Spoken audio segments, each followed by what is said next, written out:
Okay, so are you ready to dive in? We're tackling a huge question today, one that I know a lot of you have probably thought about, and that is, can we really trust the Bible? It's been debated forever, right? And today we're going to explore some key arguments, hopefully to help you come to your own WN conclusions. That's the goal. Not to tell anyone what to think, but to kind of unpack it all, the arguments for and against the Bible being reliable. Huh? And we're doing it all based on that document you sent over. Right. For anyone just tuning in, we're looking at Should I Trust the Bible? A deep dive into its truth and reliability. Yeah, and it's got some fascinating stuff in there, all kinds of things, from historical evidence to, get this, scientific insights. It really goes deep. Which is what we love to do here. But one thing that really stood out to me right off the bat was this whole thing about the Bible's message. Like, it was written by so many different people over such a long time, but it's actually pretty consistent, right? Isn't that kind of strange? It is. When you think about it, 66 books, over 40 authors, and we're talking, what, like 1,500 years? That's longer than some empires have lasted. You'd expect it to be all over the place with its ideas. Total jumble. So, how does the document explain that consistency then? Well, it argues that there's this, overarching story, Mm. throughout the whole Bible. It's about God and humanity, how they relate, and that ties it all together.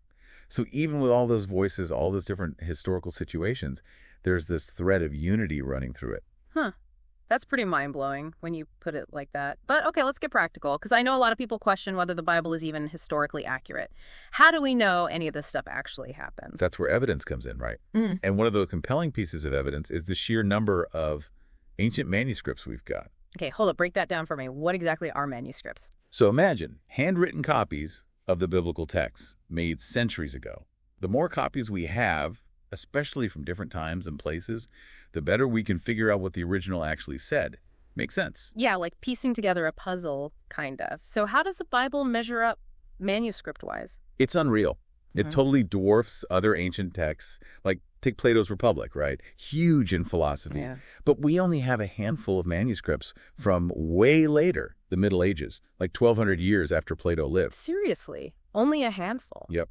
But with the New Testament, we've got over 5,800 Greek manuscripts, some from just decades after they were first written. Whoa, that's a massive difference. So what does that tell us? Basically, we can be way more confident about the New Testament text than a lot of other ancient writings. All those manuscripts and how early they are gives us a really clear picture of what the authors actually put down. Okay, I'm impressed. But what about the Old Testament? We're talking even further back in time, right? Absolutely.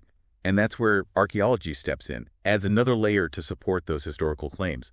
One of the most, dramatic examples is the Dead Sea Scrolls. Oh, yeah, I've heard about those. Weren't they super old? Oh, yeah. 1947, they found them. Perfectly preserved. Some of those Old Testament texts going back over 2,000 years. And guess what? They pretty much match what we read today. So, like, proof that those words have been passed down accurately all this time. That's pretty cool. It really is, like a window into the past. And it's not just the scrolls.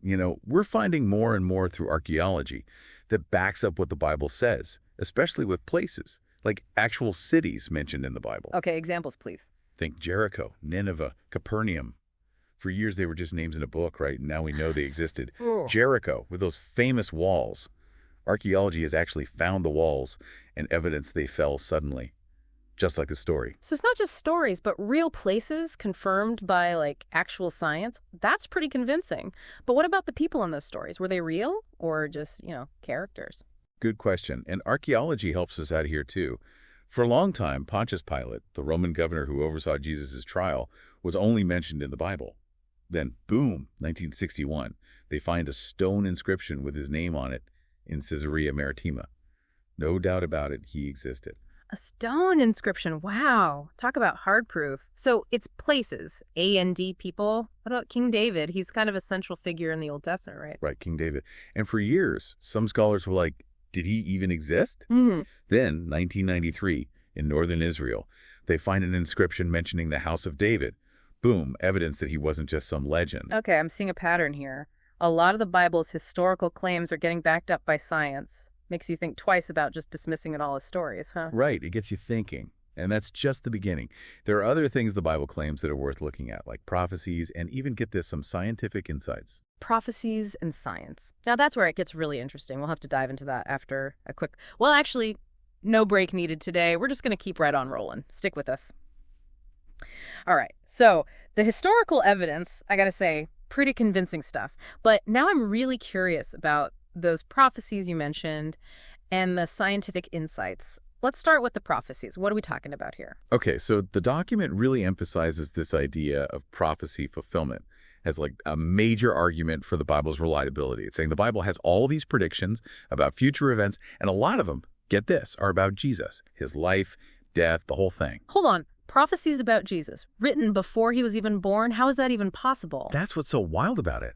The document claims there are over 300 prophecies specifically about Jesus, many written centuries before he showed up. 300 prophecies about one person. Okay, that's a lot. What are some of the most mind-blowing examples? One that always gets people is Isaiah 53. This was written like 700 years before Jesus was alive, but it describes his suffering, even the crucifixion, in such detail. Like it talks about him being pierced for our sins, crushed for our wrongdoing, all this stuff. It's almost like an eyewitness account, but it was written centuries earlier. That's intense. But couldn't skeptics say, well, maybe they wrote those prophecies after Jesus to make it fit?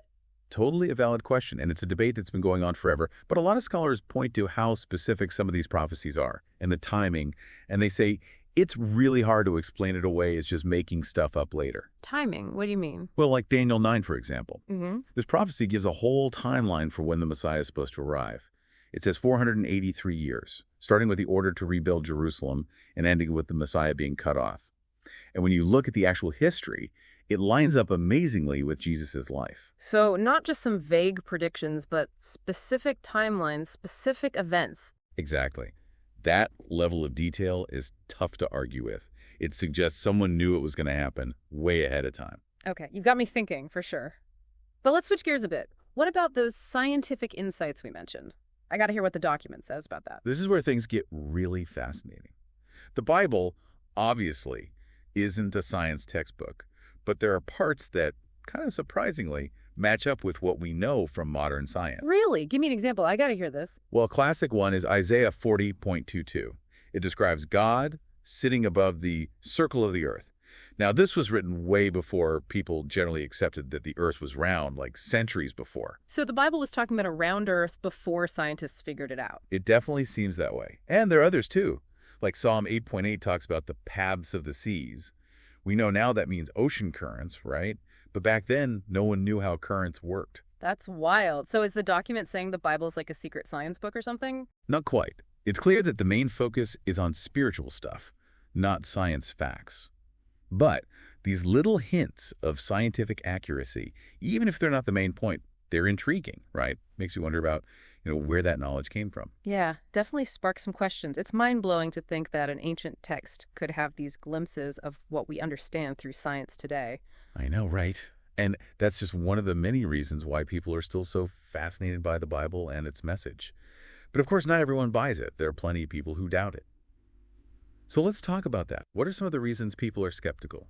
Yeah, because I know people who say, oh, you can translate the Bible to say whatever you want. Right, the translation issue. It's a valid concern. The Bible's been translated into, 700 plus languages? There are bound to be some differences in how things are worded or interpreted.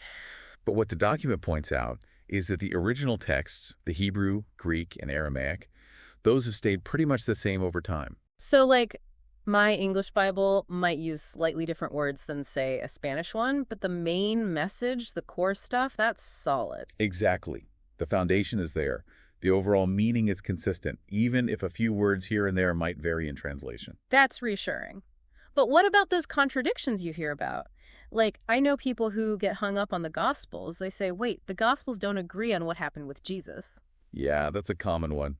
It's important to remember, though, that each Gospel writer had a different perspective. They were writing for a different audience.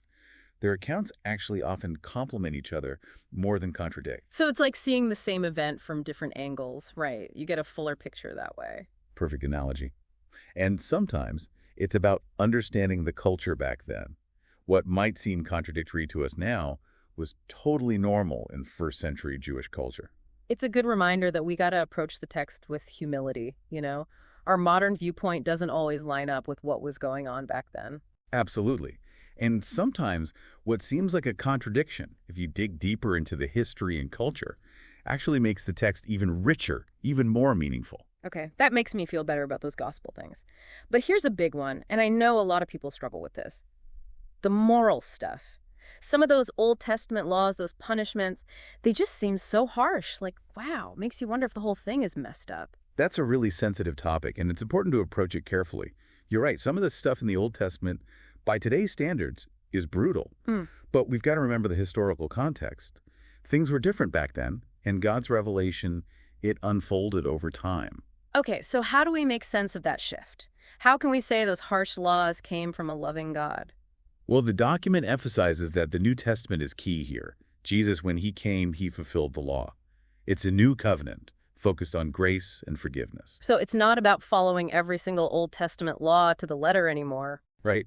The New Testament gives us a different perspective on God's character, on how he relates to us. Love, mercy, forgiveness. That's the heart of it. Okay, that makes sense. But I'm still wondering, why even include those harsh laws in the first place? What's the point of telling those stories if they seem so different from this message of love and forgiveness? That's a great question. The document suggests a few possible ways to look at it. One is that by showing us both the good and the bad, the Bible is actually giving us a very realistic portrait of human nature, of our struggles. So it's not necessarily saying those harsh punishments are good, but showing us the consequences of sin and pointing us toward redemption. Exactly. It's real, raw, and ultimately it's all pushing us towards this path of grace and transformation. I see. It's all part of the bigger picture. But at the end of the day, some people will say, okay, interesting history, cool prophecies, but does the Bible actually change anything? Does it make a difference in people's lives? And that's where it gets really personal, really powerful. The document is full of stories about people whose lives were completely transformed by the Bible's message. I've heard those stories too. People overcoming addiction, finding healing in their relationships, discovering a purpose they never knew they had. It's hard to just brush those aside, you know? Right. You can't just say it's all coincidence. And while we can't scientifically prove that reading the Bible directly causes these changes, the fact that there are so many stories like that throughout history, it really makes you think. It's like one story, okay, maybe, but countless stories from all different kinds of people, all different times and places. It makes you wonder if there's something deeper going on. Absolutely. The document points out that this message has resonated with people for centuries all over the world. It's the most translated, best-selling book ever. That says something about its power, right? It connects with something deep inside us. You know, I've always struggled with this whole taking things on faith thing. It feels like a blind leap, believing without any evidence. But maybe these stories, these personal experiences, they offer a different kind of evidence. That's a great point. It's not about blind faith, but recognizing that personal experience, that can be a valid form of evidence too. So I might not be able to prove in a lab that the Bible can change lives, but if I hear enough stories from people I trust, that could make me open to exploring it for myself. Exactly. It's about opening yourself to the possibility that there are truths beyond what we can measure, what science can fully explain. I like that. It's like we don't deny the power of love or the beauty of art just because we can't put them in a test tube. There's a whole realm of human experience that goes beyond the purely rational. Absolutely. And I think the Bible speaks to that part of us. It talks about our deepest needs, our fears, our hopes, our longing for meaning, for purpose. It's powerful stuff. So, after all this discussion, all these different angles we've explored, what's the takeaway for someone who's still on the fence about the Bible? What do they do with all this? Well, the document wraps up with a really thought-provoking question. It says, maybe the most important question isn't, should I trust the Bible? But what if it's true? Whoa, that really changes things, doesn't it? It's not about proving or disproving. It's about what happens if the Bible's message is real. Exactly, because if it is true, if this message of love, forgiveness, redemption, if that's all real, that changes everything about how we live, how we treat each other, how we see our place in the world. So even if you're not totally sure, just that possibility that it could be true, that's something worth thinking about. Right. And that's where faith, or maybe just exploration, that's where it begins. Yeah. It's about wrestling with the questions, working through the doubts, and being open to the possibility that there's more to the Bible than we might initially think. Well, I have to say, this has been a really amazing deep dive. We've covered so much, and I feel like I have a much better grasp on this whole question of the Bible now. It's complex, that's for sure. It is complex. It's a journey, and it's a journey that each person has to take on their own. And for anyone listening who's been with us on this journey today, we'd love to hear your thoughts. Did any of this spark something for you? Did it raise even more questions? Wherever you are on this journey, it's your journey. Don't be afraid of the questions. Dive into the complexity, and who knows, you might be surprised by how this whole process transforms you. And hey, if you want to explore any of this further, you know where to find us. Until then, keep asking those questions, keep those minds open, and see where the truth leads you. Okay, so we've covered a lot of ground, but for me, this idea of the Bible actually changing lives, that's where it gets really interesting. It's not just intellectual stuff anymore, it's personal, you know? It is. And I think that's what makes it so powerful for a lot of people. We can talk about history and prophecies, all that, but when you hear how the Bible has actually impacted someone's life, it's different. It is. The document is full of these stories about transformation. People overcoming addiction, their relationships healing, like finding a sense of purpose they never knew they had. Pretty hard to say it's all just a coincidence. I know, right? And we can't scientifically prove that reading the Bible caused these changes. Yeah. But the fact that so many people say this is what happened, for centuries, all different kinds of people, it's got to mean something, right? Yeah, one story? Okay, maybe. But thousands, millions of stories from all over the world, throughout history, it's like there's something more there. That's what the document highlights. This message, it's resonated with people for so long. Across cultures, across time. It's the most translated book ever, the best-selling book ever. That says something about its power, you know? It connects with us on some deep level. I've always been kind of a show me the proof kind of person, you know? The whole taking things on faith thing. It's always felt like a blind leap. But maybe these stories, these transformations, maybe that's a different kind of proof. I think that's a really good point. It's not about blind faith, but acknowledging that personal experience, that can be a kind of evidence too. So, like, I can't put someone in a lab and prove that the Bible changed their life, but if I hear enough stories, I believe, it might make me more open to, like, trying it out myself. Exactly. It's about being open to the possibility that there's truth beyond what we can measure, beyond what science can explain. I like that. We don't dismiss the power of love, right, or the beauty of art just because we can't quantify them. There's a whole part of being human that goes beyond logic, beyond reason. And the Bible speaks to that part of us. You know, it addresses those big questions we all have: fear, hope, meaning, purpose. So, big question here, after all this, for someone who's still not sure about the Bible, what do they do? What's the takeaway? The document ends on a really interesting note. It suggests that maybe the most important question isn't, should I trust the Bible? But what if it's true? Wow. That shifts things, doesn't it? It's not about proving or disproving anymore. It's about what are the implications if it's real? Yeah. Because if it is true, if this whole message, the love, the forgiveness, the redemption, if that's all true, it changes everything, right? How we live, how we treat each other, how we see ourselves in the world. Even if you're not totally convinced, just that possibility that it could be true, that's worth considering. And that's where it starts. Faith, exploration, whatever you want to call it. It's about wrestling with those questions, working through those doubts, and being open to the possibility that there's more to the Bible than we might think. This has been a wild ride, honestly. I feel like I understand this whole Bible thing on a different level now. It's definitely not simple, that's for sure. Not simple at all. But it's a journey worth taking. Absolutely. And for everyone listening who took this journey with us, we'd love to hear your thoughts. What resonated with you? What questions are still swirling around in your mind? Hit us up on social media, leave a comment. Let's keep this conversation going. It's been a blast exploring this with you. Until next time, keep asking those big questions and be open to where those answers might lead you.